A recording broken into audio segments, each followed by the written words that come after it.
So technically they would get like a win, but it's not a win. No, he will get a quality start for what he did yesterday. That's not a win though.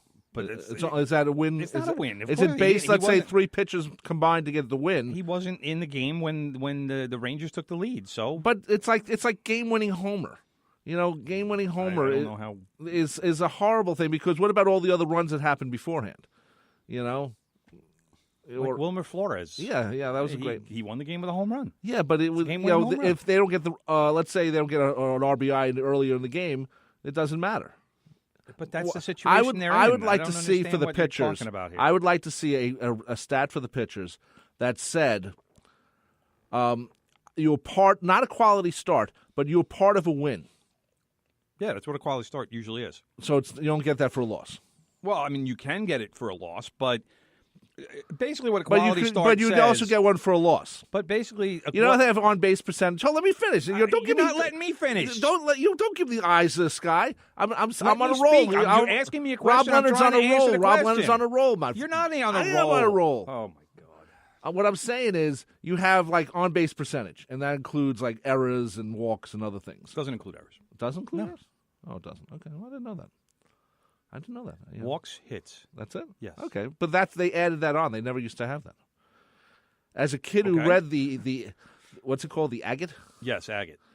If you remember on Sundays, the Long Island Press and the New York Times used to have that whole page of extensive team, everything, all the stats, and it was great. All the stats of the day, let's say. That was so great because it was the only place to get it. Right. So, but they didn't have on-base percentage back then. It wasn't really a stat back then. Right. I don't know if anybody was keeping it, but I know that it wasn't an accepted statistic. Let's put it that way. Right. So I'm just saying. Anyway, by the way, just want to cut in, and then I'll let you get talk. Of course. We have sports on Monday and Tuesday at 5 p.m. We have Thursday 9 to 11, and Friday 3 to 4, and of course us 9 to 10. Yes. Okay, I just want to make sure. Oh yeah. Again, more fixes. Anyway, so Bartolo Colon does not get a win. No. Unfortunately. But it shows he can still pitch. Whether as you said earlier before we went on the air, is this his last great outing ever? Could be. I don't know. Could be. I mean, he's 44, 45 years old. He wants to. He doesn't have a whole lot left. He wants to be the great Dominican guy for all time. He does want that, but last night he did not get the win that he so sorely needs to make that happen. See, I'd be upset, which is unfortunate because going into the game, I'm sure that 99% of baseball observers figured the Houston Astros would win that game. They had Justin Verlander pitching against Bartolo Colon. Figure, all right, Verlander's going to deal. And the Astros will probably win like 7-2, and instead we wind up with the Rangers winning the game 3-1. Yep. So it is what it is. That's like I said, quality start is what Colon gets. Right.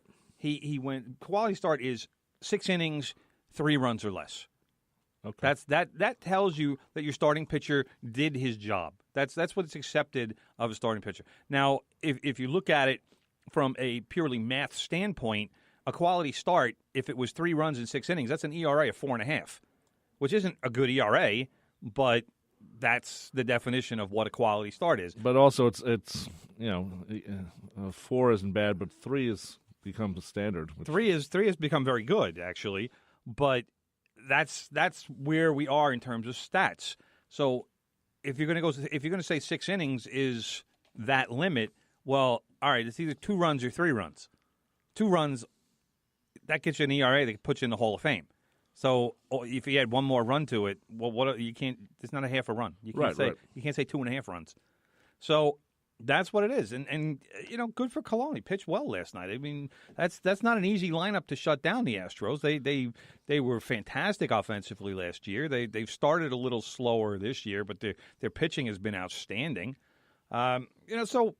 That's another team that, to me, it's like the Yankees in a lot of ways. That it's early. They're not necessarily playing all that well. The record certainly isn't that good, but it's early. Yeah. Let's not get crazy about small sample sizes. Before we leave baseball, we should say the Yankees take on Miami tonight and tomorrow. No, that's not happening.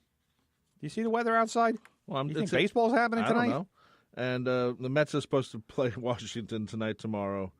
And Wednesday. You're right. Well, it could, It's pouring right now, but you never know. They are home games. I would be very surprised if the Yankees play tonight. I'm surprised the game hasn't been called already, but that's something else. It's a 7:00 game, so they have several hours. I don't know what the weather looks like for the rest of the day, but I was under the impression that this was going to be an all-day kind of rain. Supposedly, yeah.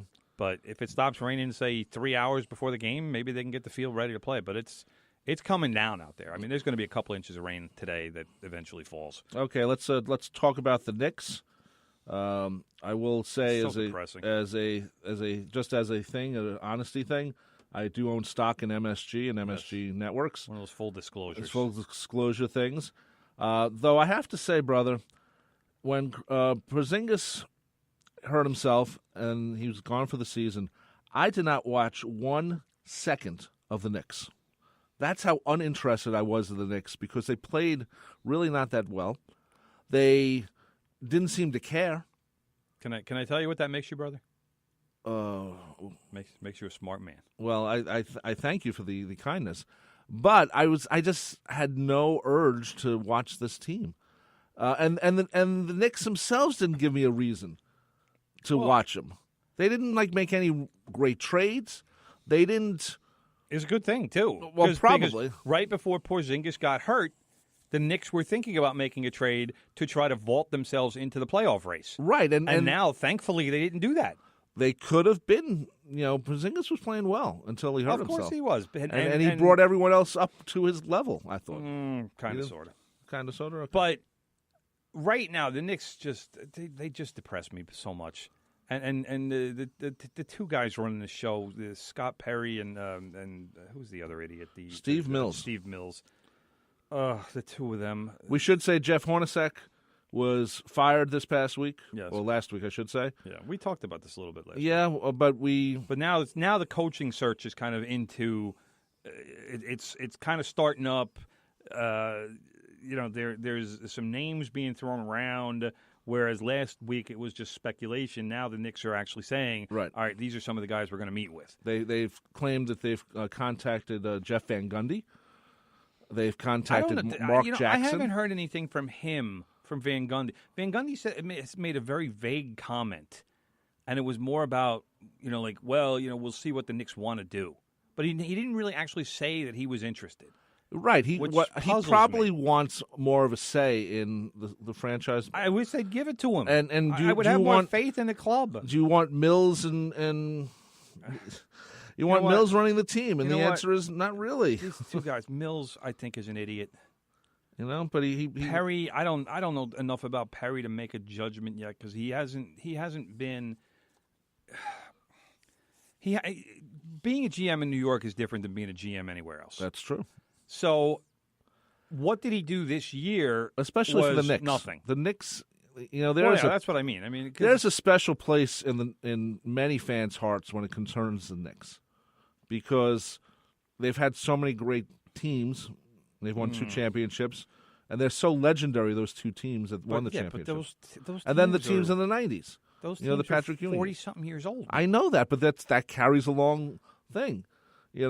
I'm not saying it doesn't carry. If you see Walt Clyde Frazier, now he works for the team as the announcer, but if you see Clyde Frazier, you're saying, "Hey, Clyde, how you doing?" He's very recognizable too with his haberdashery assortment. He's still the coolest guy in New York. But the point that I'm trying to make is, I don't necessarily trust either one of these guys who are running the search to make the right choice. Now, I'm going to say, with the names that I've seen, if the Knicks decide, first of all, there's too many former coaches involved. Van Gundy, former Knicks coach. Yeah, but Mike Woodson. But he left on his own. But he left because he was aggravated by the organization. Right. Well, the Dolans still own the team.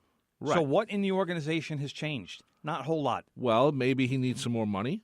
I mean, he only makes so much money as an announcer. He's a very good announcer. He's making good bank as an announcer. You have to remember, this is a guy that when he got the job as the Knicks head coach, he was driving a 10-year-old Honda. Right. All right, and he didn't get a new car for a couple of years. And didn't it get destroyed on a runway? On a jet. The team landed, and his car somebody brought his car over to the plane to get close to the plane or whatever, so that he didn't have to walk so far. And then the jet went to move, and I don't know if you know, but the jet propulsion is is a massive force, Right. and it actually blew his car away. Yeah. So his car like flew. It went airborne, and when it landed, it was just forget it. It's like Van Gundy, you need a new car. Typical, But you know what? You got Mark Jackson. As much as I love Mark Jackson, You don't bring him in? No, I don't. What about? I don't think he's a very good coach.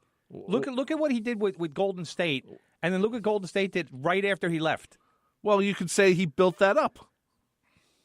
I always thought you can look, say look, Steve Kerr walks in and he goes, "Oh, look," and he doesn't have to do much because Mark Jackson there did was it a all. lot of talent there. I'm not saying there wasn't, and you could say that Steph Curry and Klay Thompson and Green and those guys were all ready to make that leap. But would they have made it with Mark Jackson still there? I don't know. I don't know either.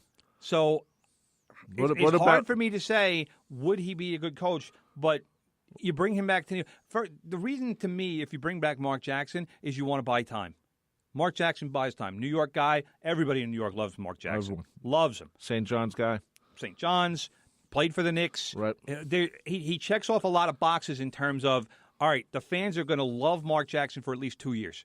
Doesn't matter what the record is. Fans will be, Mark's our guy. Right. All right?